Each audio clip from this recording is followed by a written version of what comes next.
When we hear the phrase crime of passion, our minds often drift to black and white films or tabloid headlines about jealous spouses. We imagine a momentary lapse in judgment, a red haze that descends, a single act of violence, and then immediate regret. But criminologists and forensic psychologists will tell you that violence is rarely as spontaneous as it seems. While the legal definition often hinges on the idea of sudden passion, an act committed in the heat of the moment without premeditation, the truth is, the road to that moment is usually paved with distinct, identifiable warning signs. Statistically, true crimes of passion are actually quite rare, making up only about 5 to 6% of cases, but they are also the most misunderstood. Today, we aren't here to sensationalize the act. We are here to decode psychology. Here are 5 warning signs that a relationship is spiraling from intense love into dangerous territory. Warning sign number 1, the intensity paradox. In the beginning, intense love feels amazing. It feels like being chosen, being seen. But we often confuse intensity with intimacy. Experts who study trauma bonds point out that what starts as non-stop attention and adoration, often called love bombing, can quickly morph into obsessive control. When one partner's entire emotional stability depends on the other, the stakes become impossibly high. A simple disagreement isn't just a fight, it feels like an existential threat to the relationship. If your partner cannot tolerate separateness, if they panic when you have a life outside of them, that isn't love. That is a dependency that can curdle into rage. In the mind of a potential offender, the thought isn't "I miss you," it's "I am losing control of something that belongs to me." Warning sign number 2, the permanence of walking on eggshells. In a healthy relationship, conflict leads to resolution. In a potentially volatile one, conflict leads to suppression. In her work with victims of intimate partner violence, counselor Prinza noted that one of the biggest red flags is when someone stops expressing themselves entirely just to avoid triggering their partner. You might think you are keeping the peace, but you are actually training your brain to accept volatility as normal.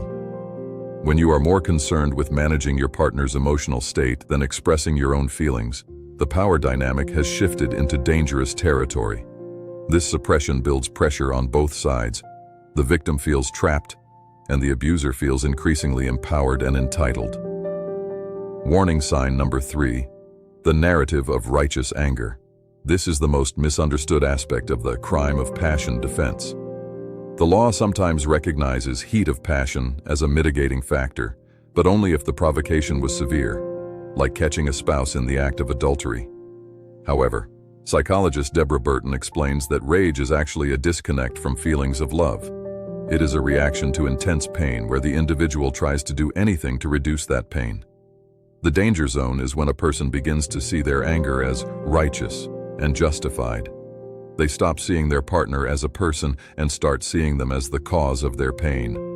Once someone believes they have been wronged to the core of their being, once they feel they are the victim, violence becomes in their mind an act of justice. This is where empathy dies. And when empathy dies, restraint often follows. Warning sign number 4, the use of external volition. This sounds clinical, but it's simple. Look at how they handle stress. Specifically, look at substances. People who commit violent acts, especially spontaneous ones, are often those who are already emotionally volatile, and that volatility is frequently amplified by drugs or alcohol. But it's not just about being drunk.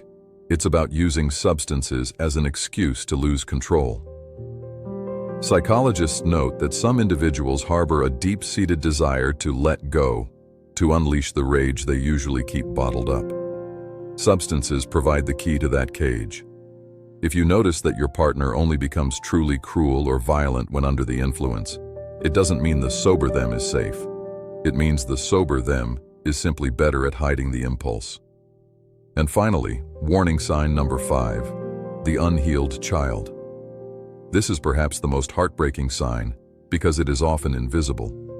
Trauma bonding, the cyclical pattern of abuse and reconciliation, often has its roots decades before the relationship even started.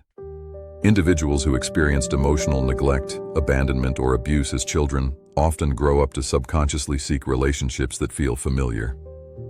If they witnessed male figures exhibiting violence as a form of love or ownership, They may confuse possessiveness with passion. This creates a cycle where one person clings to a toxic partner because being alone feels more terrifying than being hurt. And the other person, often also driven by unmet needs from their past, feels entitled to control their partner completely. It is a recipe for disaster. The passionate ups make the violent downs seem survivable, until one day, they aren't. So where does this leave us? The term crime of passion makes the act sound romantic, or at least understandable. But as we've seen, passion is rarely the cause. It's the spark that ignites a pile of emotional dry kindling that has been stacked for years. Recognizing these signs isn't about blaming the victim, and it isn't about excusing the perpetrator. It is about seeing the truth, that violence is a process, not a moment.